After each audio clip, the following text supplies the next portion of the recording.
with my next large.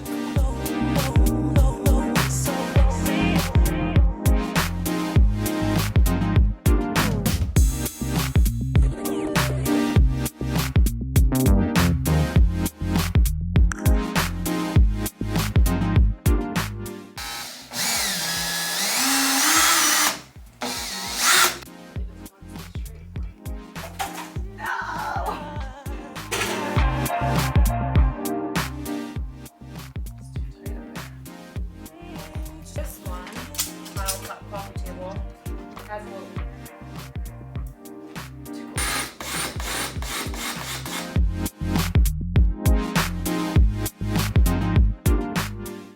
Trader Joe's fabric on this lounge chair. I'm obsessed, but I am not obsessed with where I put this. So.